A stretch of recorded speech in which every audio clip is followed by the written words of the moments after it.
Bienvenue à la conférence midi de l'Institut d'éthique appliquée. Ça me fait vraiment plaisir d'être là. Tel que mentionné, en fait, la présentation qui va suivre est en anglais.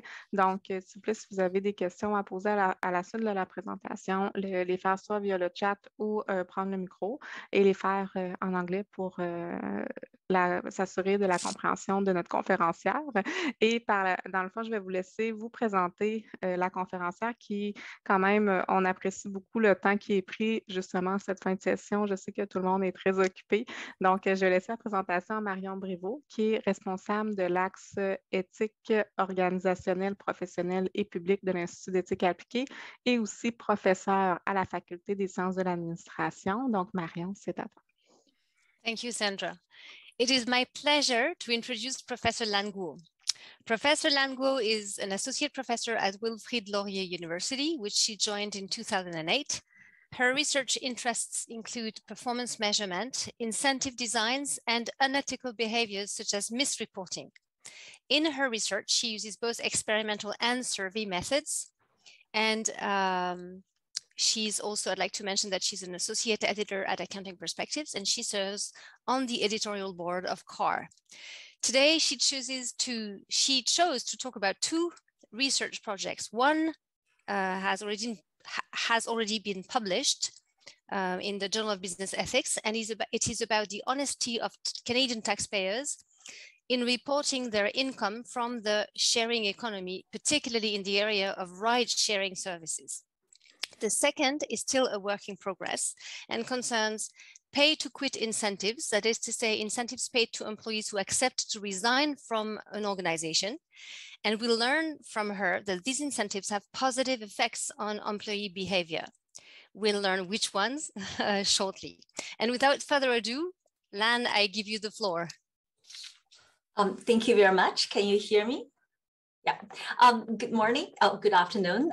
So thank you so much for the opportunity to present at your university. It's truly my great pleasure. And I'm not going to pretend I can speak French, not a word. So I wish I could physically visit your beautiful campus one day. I think I found a very nice picture. My kids and I, we visited Quebec City a few years back and for the Winter Festival, and was literally my kids' favorite trip among all the trips we made, right? So, but unfortunately, we were not able to visit the university. So as Marianne said, I'm a behavioral researcher. So the two papers I will be presenting today both use experiments. All right. And so both papers are a collaboration with my colleague, Leslie Berger. She and I have been working on multiple projects in the past 6 to 7 years. And Tisha was one of our PhD students, and she just took a job at Dalhousie University. And this paper was developed from Tisha's second year summer paper. Okay. As a disclaimer, I'm not a tax researcher and I know nothing about taxation. I basically fully counted on my collaborators' expertise on taxation. Just want to give you some background about sharing economy, right? According to the CRA, sharing economy is one type of platform economy. Okay, so the platform economy is basically a job market where people can earn income by providing services or products through so-called P2P or peer-to-peer digital platform, whether it's apps or websites. Okay, and sharing economy is just one type of platform economy where individuals use their own assets to earn revenues. Okay, examples include accommodation sharing, okay, like Airbnb. Right, ride sharing like Uber or RV. I looked into the RV share in the past, and when I wanted to rent RV, or sharing of space, tools, fashion, etc. Right, like spare tools, which allows people living in the same area to rent tools to one another. And By Rotation is a UK-based platform that allows individuals to lend fashion items to one another. So the global revenue is expected to increase. The sharing economy global revenue is expected to increase from 15 billion US dollars from 2015 to 335 billion by 2025. And also according to a Deloitte survey, 62% of millennial and Generation Z respondents would consider joining the sharing economy to supplement their full-time or part-time job. With the growth of sharing economy, okay, tax authorities really constantly battle with taxing it properly. Okay, one reason is because unlike employment income, so income tax from sharing economy is not withheld, right, by anyone, not by the platform. Okay, rather individuals would report their income as self-employment income. Okay, they're self-employed individuals and they file the tax returns. In 2020, the OECD countries, they together published a global tax reporting framework, which demands the digital platforms like Uber or Airbnb to collect and report income information to the tax authorities, right? With this, some jurisdictions like the States, they have introduced regulation in the States is in 2021, the American Rescue Plan Act. They require that an individual receive $600 or more in payments. The digital platform, okay, let's say Uber, must file an information return to IRS. Okay. However, in Canada, it's still the individual's responsibility, the driver's responsibility or seller's responsibility to report taxable income. Okay. According to Hotel Association of Canada, at least $100 million of tax revenue go unreported by Airbnb hosts per year. Okay. Interestingly, the P2P platforms, okay, they often promote different benefits of sharing, okay, to the sellers or providers, okay, of the platform. Very commonly, okay, they promote the environmental benefits. Okay. For example, on Airbnb's website, it states that home sharing is this environmentally conscious way to travel because Airbnb guest stays reduce green gas emissions and waste compared to the hotel guest stays.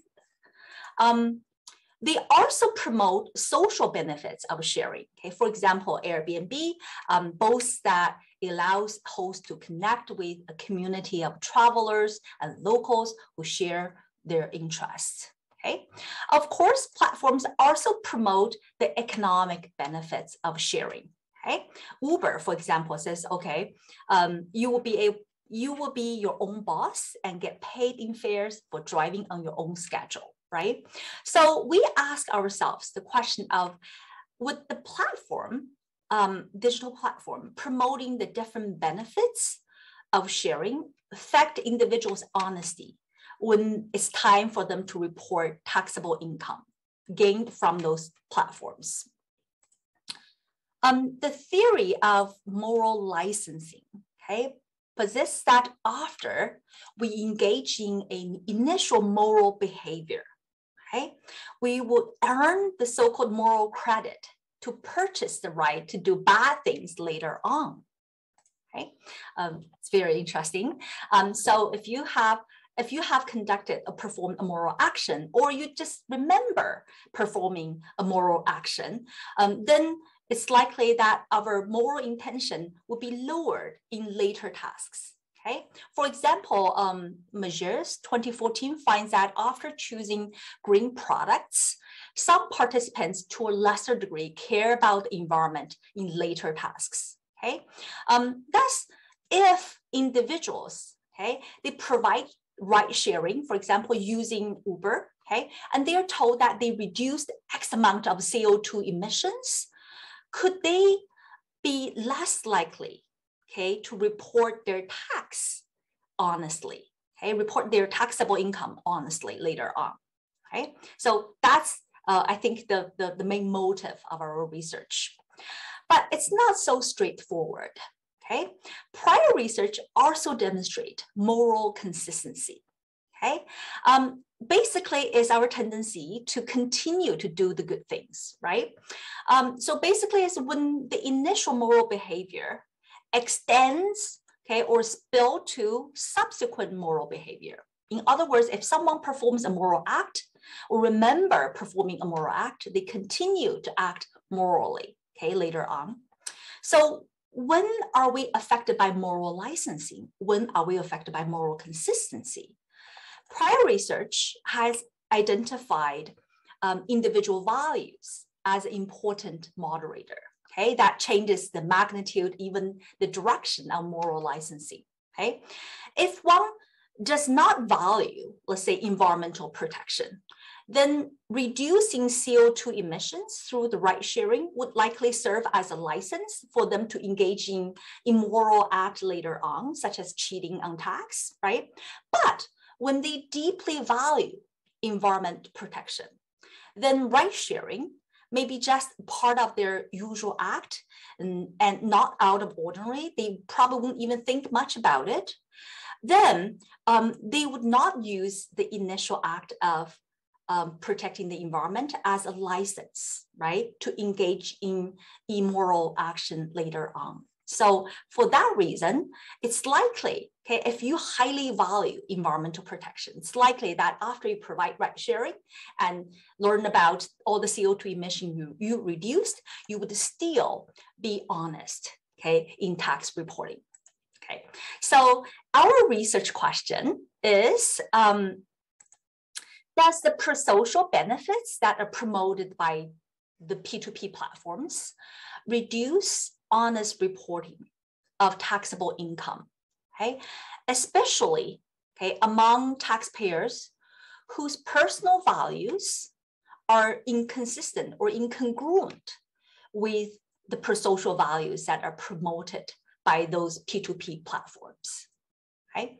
We're quite interested in, okay, first, whether the P2P platform, they promote all those pro-social values like environment or community building. Would that make people dishonest, especially among those who don't necessarily intrinsically value those things, okay? We conducted a case-based, vignette-based online experiment using participants that we recruited from a platform called SSI, Survey Sampling International. That platform allowed us access to over 200,000 Canadians. Our demographics show that the sample by and large represent Canadian taxpayers. Let me describe the method to you. In the control condition, so the participants choose between two platforms, okay? It's called My Ride and Travel Along, okay? Those two platforms both highlight just the economic benefit of ride sharing, okay? You can earn money and stuff like that, right? The only difference between the two platforms are basically how frequently the drivers can get paid, either weekly or bi-weekly, and how far ahead the riders can request rides, either 7 days or 30 days in advance, okay? That's the control condition. In the pro-social condition, participants choose between two platforms, okay? Those two platforms highlight the pro-social benefits of ride sharing, okay? EcoShare, that's the first platform on the left, highlights the environmental benefits of ride sharing, okay? And allow drivers to track the carbon emission reduction through ride sharing, okay? How many tons of carbon emission they were able to reduce. Okay. The second platform, which is called Community Share, okay, highlights the community building benefits of ride sharing, okay, and allow drivers to track how many community members they connected with through ride sharing.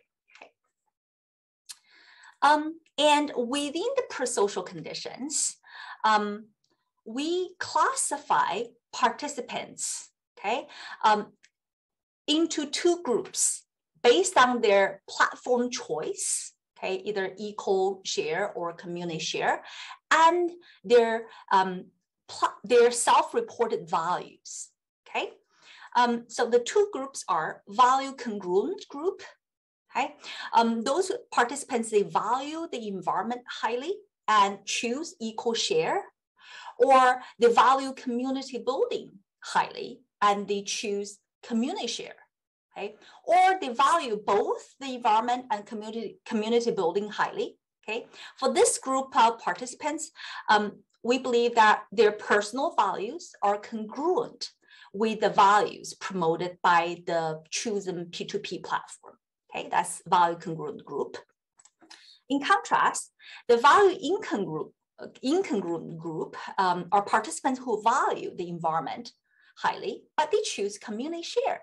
Okay, or vice versa. Or they value community building highly, but they choose equal share. Okay, this means their platform choices deviate their personal value hierarchy, okay, if you will. Okay, we believe it's because they make those incongruent choices because other than the prosocial values promoted by the platform, they also attend to other attributes of the website, such as the images or language used. Okay, therefore they made the choices that are inconsistent with their values. Okay, and importantly, for this group, we also include those who do not value, there are lots of them, include those who do not value either environment or community building highly.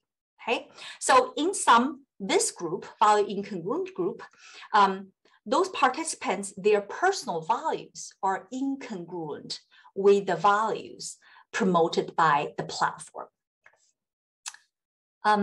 Okay, so as shown in this table, we basically split the participants into three groups. Okay, three groups are formed. In the control condition, participants just choose between those two platforms, My Ride and Travel Along. And we don't really care which platform they choose. Okay, so there are 209 of them in the control condition. Okay, in the prosocial condition, they choose between equal share and community share. Okay, and we actually don't really care so much about what platform they actually choose. Instead, we care about whether the choice is congruent with their values. Okay, there are 312 of them. They made value congruent choices, while 225 of them didn't. Okay, after the participants have chosen their platforms to join, they all receive screenshots of a progress badge, okay, that are quite similar to what drivers would receive from, let's say, Uber, from their ride-sharing apps, Uber or Lyft, okay? Those badges, the progress badges, okay, in the prosocial conditions, highlight the moral deeds they have completed, okay? For the very left one, for those who choose the eco share platform, they're told that they reduced more carbon emission than 85%.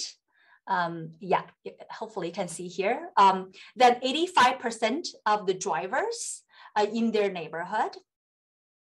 For those who choose the community share platform, they were informed that they have connected with more people than 85% of the drivers in their neighborhood. Okay, those progress badges are used to trigger moral licensing. Okay, they have done this much, right? Good things. Okay, in the control condition, whether they choose My Ride or Travel Along, okay, they are told that they earned more cash than 85% of the riders or drivers in their neighborhood. Importantly, across conditions and cross platforms, all participants are told that they earned $3,000 in the past year and traveled 6,100 kilometers. Okay, that's common across conditions and platforms. Okay, we measure reporting honesty in multiple ways. Okay, first we ask them to use a slider to indicate how much income out of that $3,000 they will include in their tax return. We then derive both a continuous variable of reporting dollars and a dummy variable. We call it whether honest. Okay, if they report any amount lower than 3,000, they are classified as dishonest. Right, and we also ask the participants to respond to a scale that is taken from prior research to capture their inclination to report taxable income dishonestly. There are 4 items. Okay, so let me share with you my results. So this table shows reporting honesty by experimental groups. Recall that we have 3 groups in total: control group, value congruent group, and value incongruent group. Okay. In the control condition, 58% of the participants are completely honest. Okay, and on average, they report 2,400, a little over 2,400 out of the $3,000. That's the average, and 3,000 is the median. Okay, most of them are honest. In the pro-social conditions, okay, and there's a big difference between the value congruent group and value incongruent group. Okay, the value congruent group, I would say the results are quite similar to the control condition. Okay, but in the value incongruent group, okay, only 40% of the participants are completely honest, compared to the 58%, and they reported on average more than $330 less than the control condition. Okay, and so they are significantly less honest with their reporting.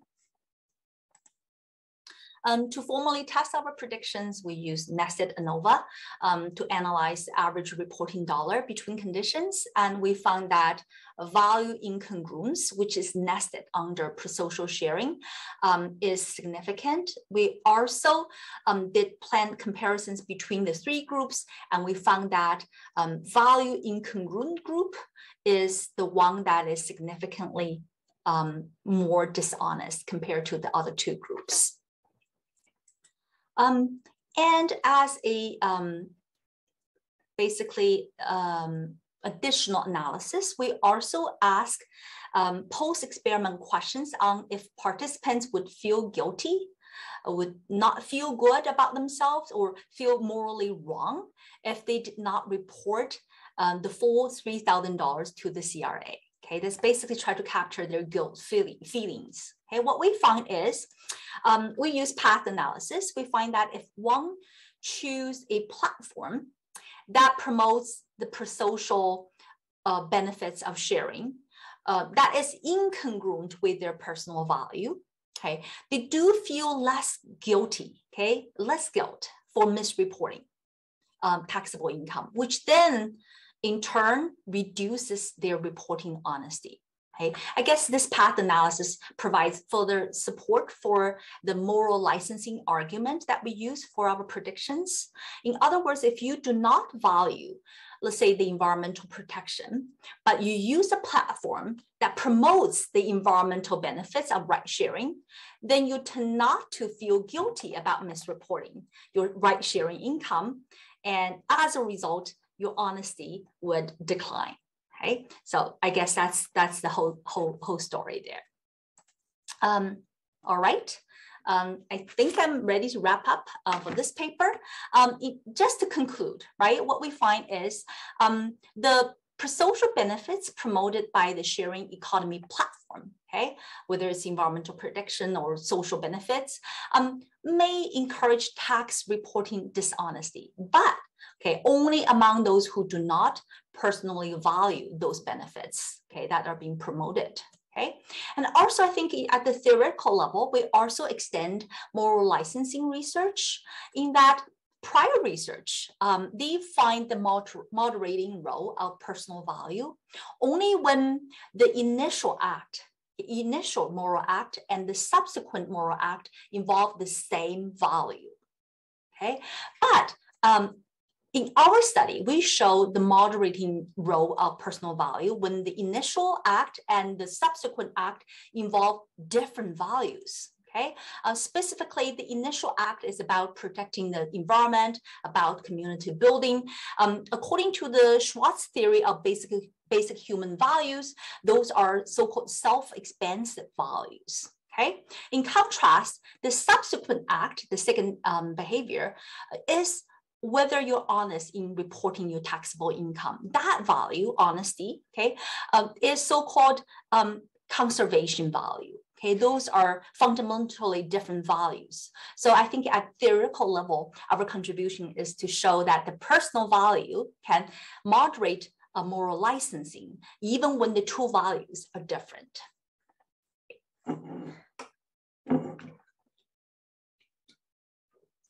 All right.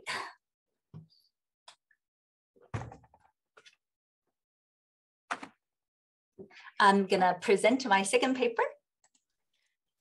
1 second, Lan. I'd like to add something so that everybody understands the format of the seminar today.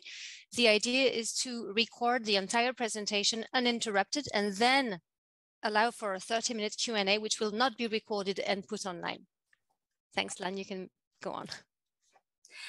Okay, I'm more excited in presenting this paper because it's a working paper and we are seeking a feedback.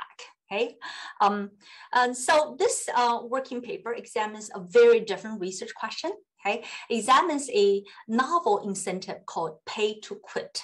Okay, and how it may affect employees' repayment decisions and their future behaviors. Okay, this paper is again collaborated with my best friend Leslie Berger, along with two other collaborators. Kelsey is our fourth-year PhD student, and Bradley is a professor at McMaster, and he is a behavioral economist. Okay, and he really shaped how we design the experiment. Right. I want to introduce our paper by first establishing the importance of organizational identification. Okay, I'm going to use OI throughout the remaining of the presentation, organizational identification. It is a special form of social identification. Okay, where employees identify with the central and distinctive characteristics of the organization. For example, its mission, its core culture, its core values. Okay, when employees identify with their organization, they actually derive utility, right, from enhancing the organization's interest.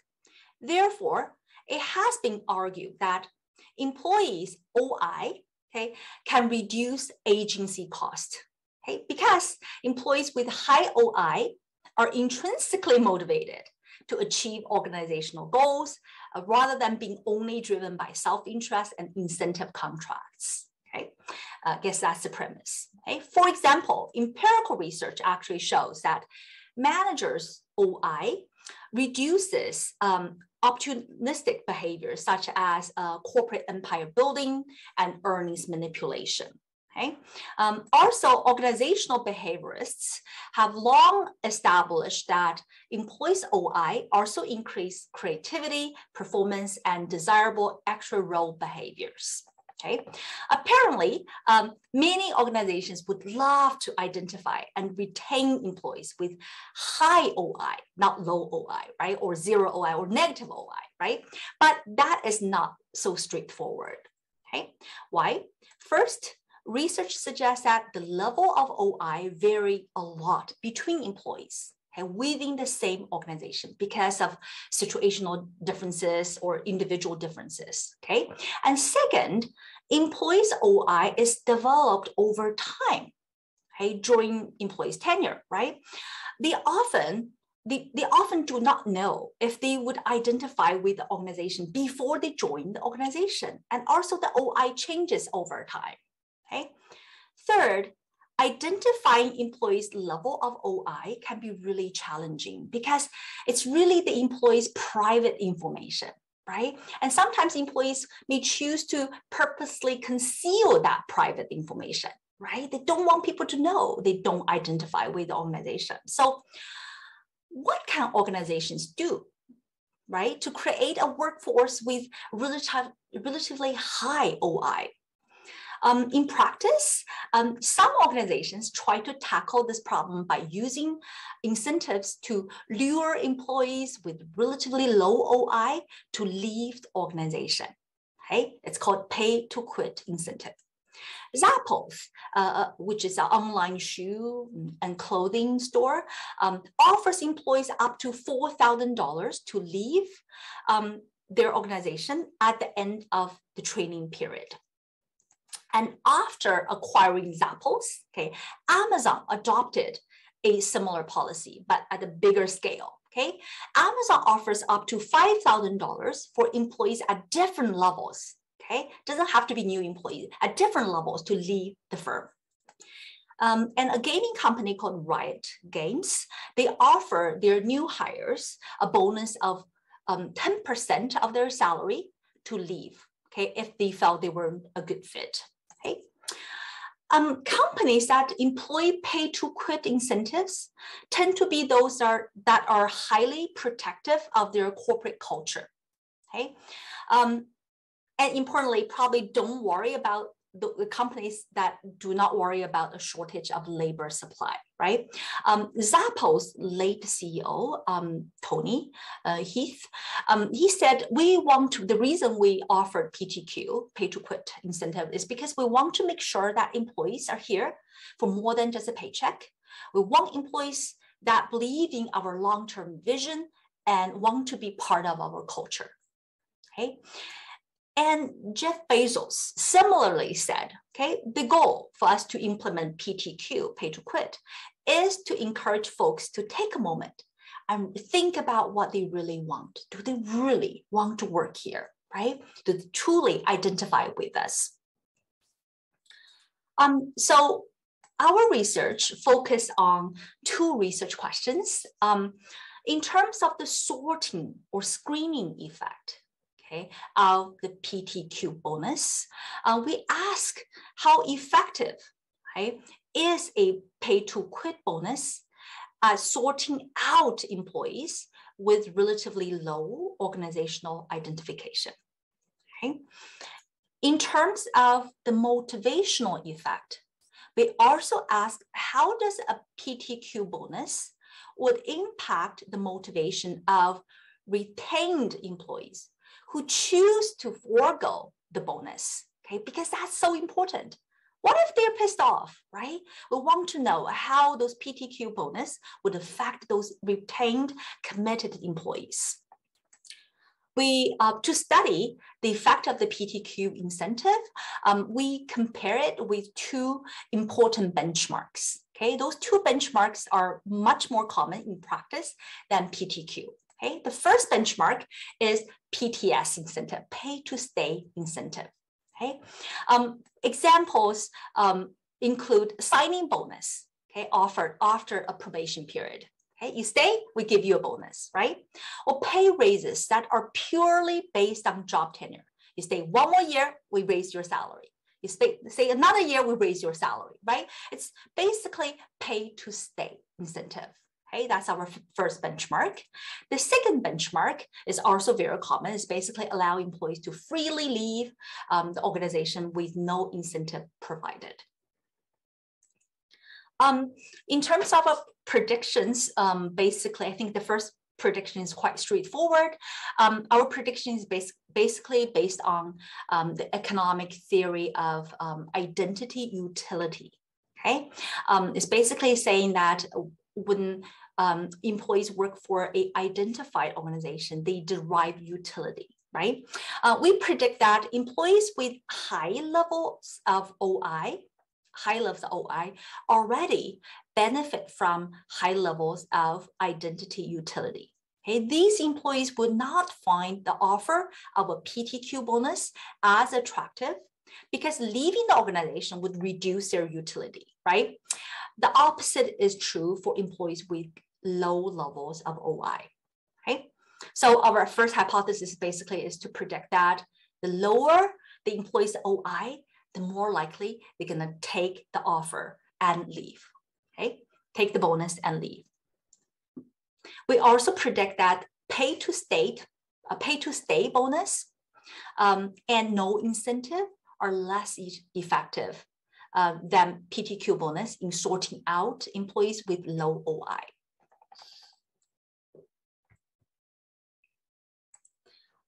In terms of, so a potential downside, okay, I guess a potential downside of PTQ would be that it could negatively, okay, affect employees who choose to stay. Okay, why? It's because they may feel they may feel unfair or underappreciated, right? When their less committed peers receive a bonus and leave the organization, while they do not receive any reward for being committed and staying with the organization, right? So there could be a negative effect. On the flip side, however, okay, it's a bit tricky here. By rejecting the PTQ, the employees already demonstrate that they are committed to their current organization, let's say Amazon, okay? And we all, as humans, we all have the tendency to keep so-called cognitive consistency. We don't like cognitive dissonance, right? We want to be consistent, right? Thus, those retained employees may maintain a high work motivation, okay? Because they try to avoid cognitive dissonance. Okay, so they may become more motivated after they turn down the pay-to-quit offer. Therefore, we propose a research question on how a PTQ incentive would influence the work motivation among the retained employees. Okay, and quite importantly, we want to compare the motivation effect of pay-to-quit with pay-to-stay and no incentives. Okay, because those two alternatives are more common in practice. All right.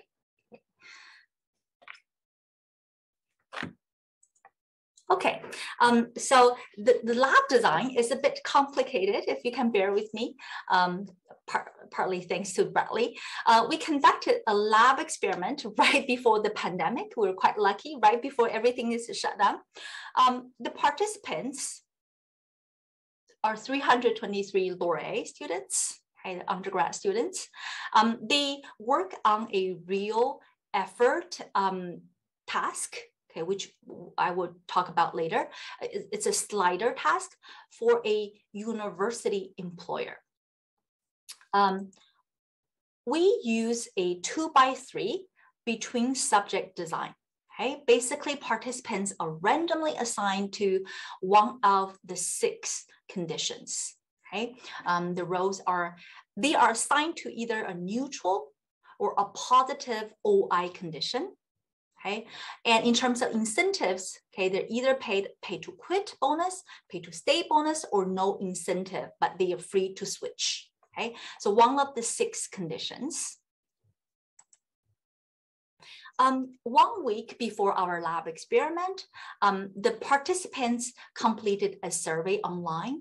The main purpose is to measure participants' OI, their identification with Laurier and with Western University.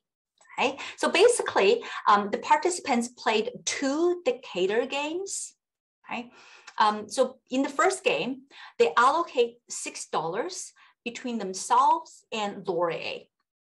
In the second game, they allocate $6 between themselves and Western University. Okay, keep in mind, all our participants are Laurier students. The reason we choose Western University, okay, is because based on our pilot test, Western University is viewed as the biggest rival to Laurier. Importantly, those games are real. They are incentivized games. Okay, basically 10% of the participants, they are randomly selected to realize their allocation decisions. If they are chosen, their decision will actually increase their own pay. And if they split, half split, they will keep $3 for themselves and $3 will be donated to either Laurier or Western. Okay, so those are incentivized games.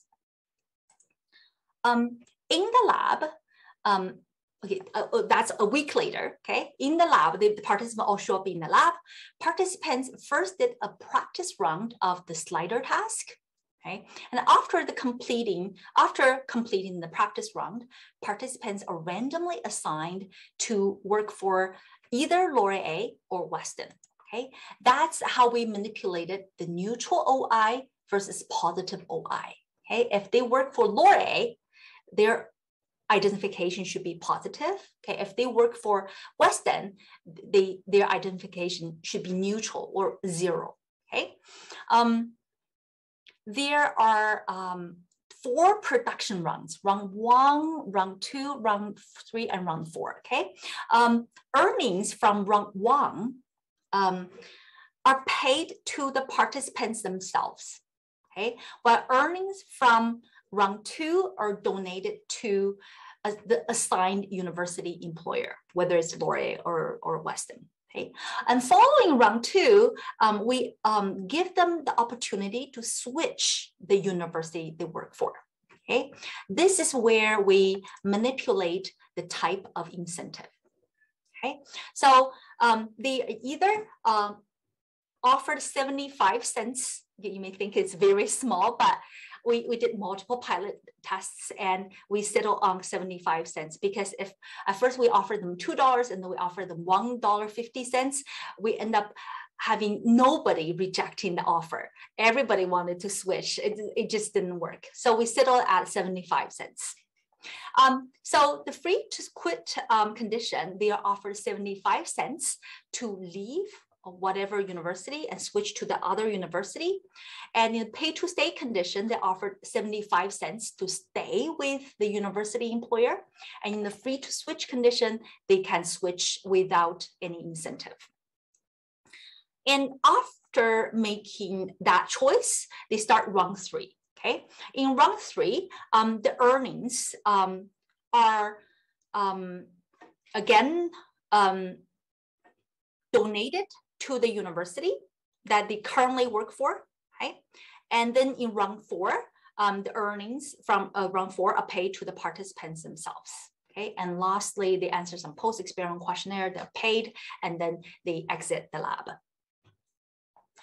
This is the task that we used. Okay, it's a slider, computerized slider bar task.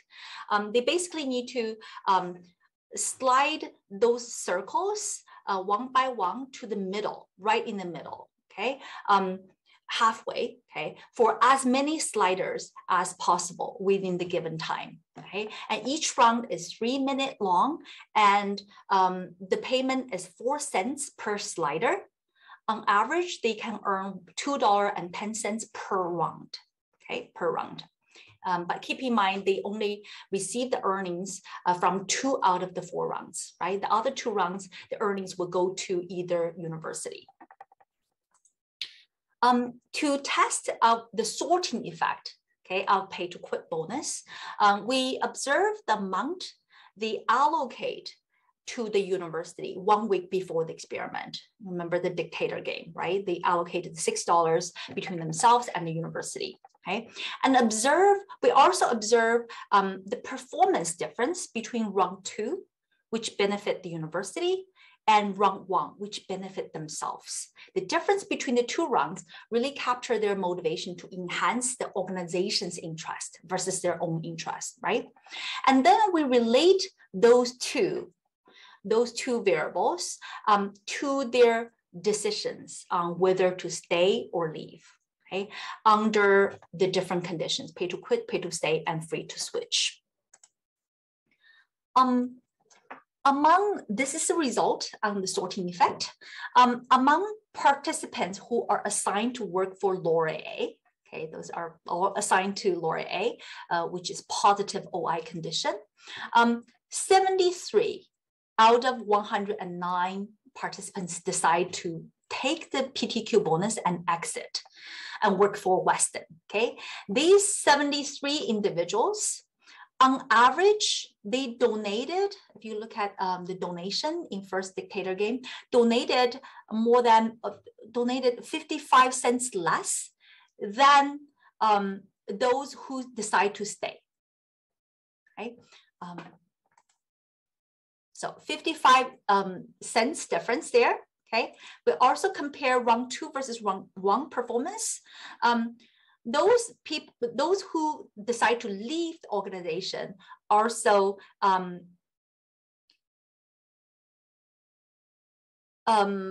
completed 4.62 sliders fewer than those who rejected the PTQ bonus and stayed, right?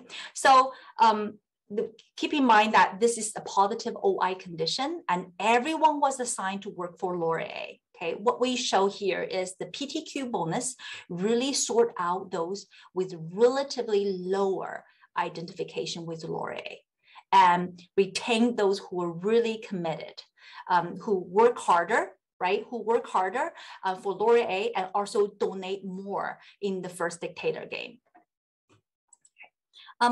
This table, okay, shows a fraction of employees that choose to leave the assigned university employer under the different incentive conditions. Okay.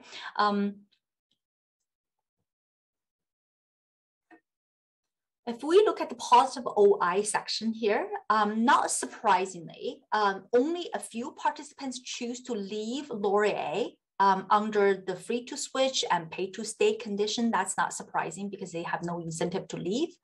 The interesting thing is in the neutral OI condition, when they were assigned to work for Weston, most participants choose to stay, okay, with Weston under the pay to stay condition. This actually speaks to the danger of paying employees the pay to stay bonus because we may end up with a workforce that does not really identify with the organization at all. So that's the sorting effect. We see that the pay to quit is really effective in sorting out employees, right, who are less identified with the organization. Okay.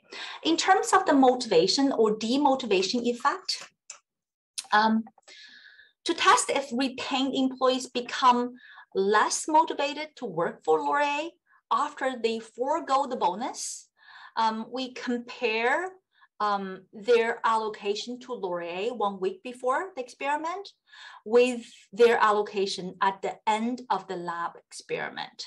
Okay, so it's before and after, right? In the middle is when we offer them the PTQ bonus or PTS bonus, okay?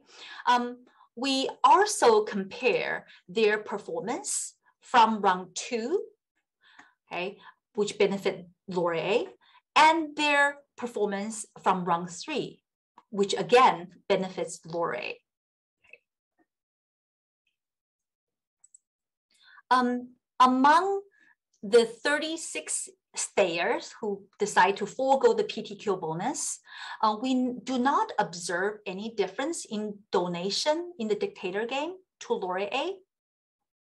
Okay, there's no difference. They donated quite a lot, 1.69 versus 1.74 dollars to Laurier in the dictator games. There's no difference. But this table shows their performance difference from the 4 rounds. What we see is if you look at the 36 stayers under the pay to quit condition, their round 3 performance is slightly higher than their round 2 performance. Okay, we see a slight increase. Okay, you may think it's a learning effect, but you don't observe significant increase in the free to switch condition. Okay, so it seems that at least we do not believe the PTQ bonus hurt the stayers' morale or their work motivation. Okay, it seems that their work motivation increased slightly. Okay, interestingly, if you look at the last column, which is pay to stay condition, there are a lot of people who choose to stay because they have the financial incentives to stay. Those people also increase their round 3 performance compared to round 2, right? We think it could be caused by reciprocity because those stayers, they received a bonus of 75 cents. I am about to present, maybe this is the last piece of result I want to share with you. I think this is quite important. It really speaks to the practical implication of the paper, right? So in our experiment, we manipulated the level of OI, right? Either positive or neutral by assigning them to different university to work for. Okay, but in reality, organizations do not usually know, okay, employees' OI. In reality, the workforce may contain various types of employees. Okay, there may be employees with neutral OI who don't care about the organization at all. Okay, there are employees who have relatively low but positive OI.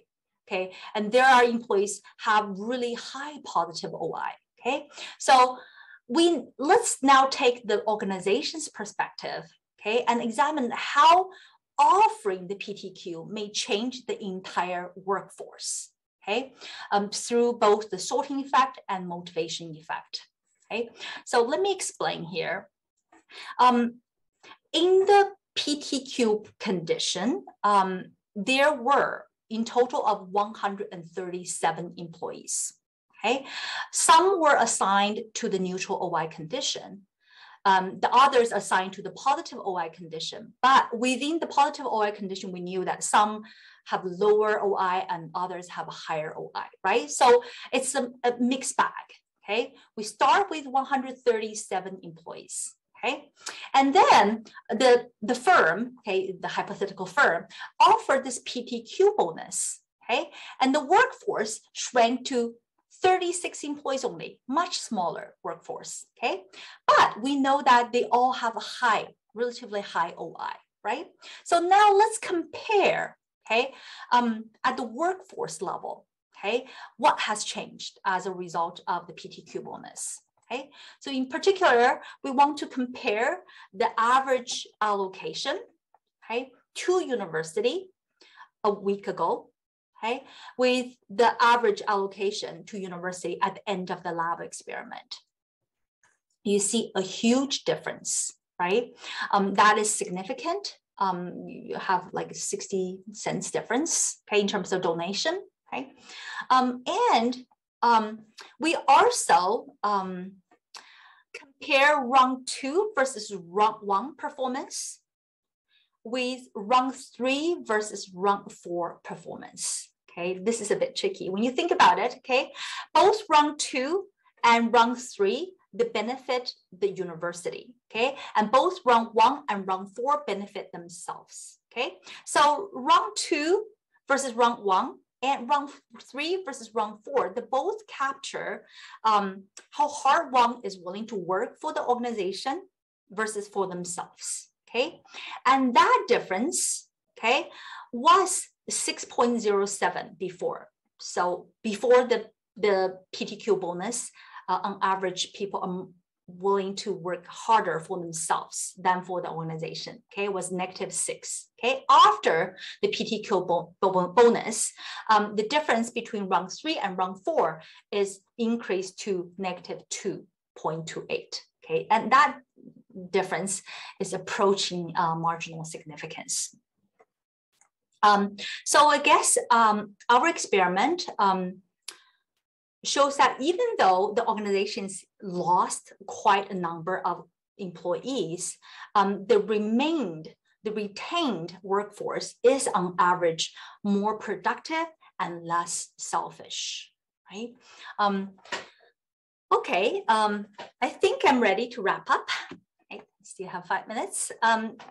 In terms of contribution, I think we contribute to the sorting literature, okay? Prior studies often look at how certain incentive design attract certain type of employees into the organization, but those are new employees, okay? But our paper examines how incentive can be used to sort out employees who already work for us and they somehow develop their private information about their OI, right? So our paper has a quite different focus there. We focus on the existing employees. And we also contribute to the practice, right? By showing that PTQ is effective, first, in creating a workforce with relatively high OI, and second, without hurting, at least without hurting those retained employees' work motivation. Okay, but I guess there's a caveat. You notice that most employees decide to take the bonus and leave, right? So I think the caveat is PTQ is probably only suitable for organizations who can afford to lose some employees. Okay, And with the great resignation that is going on post-pandemic, a lot of employees actually try to leave without any incentives, right? So a lot of organizations probably cannot afford to lose any more employees. So I guess this research is useful only for organizations that really prioritize the quality of the employee over employee retainment. Actually, at Zappos and Amazon, very small percentage of employees would take that PTQ offer. It's much less than 5% based on what we read. Okay? It's probably because they are quite competitive employers in the labor market. They don't really worry about losing employees. All right. Okay. Merci. Thank you very much. Yeah, that's all I have to say today. And I look forward to your comments, suggestions, and questions.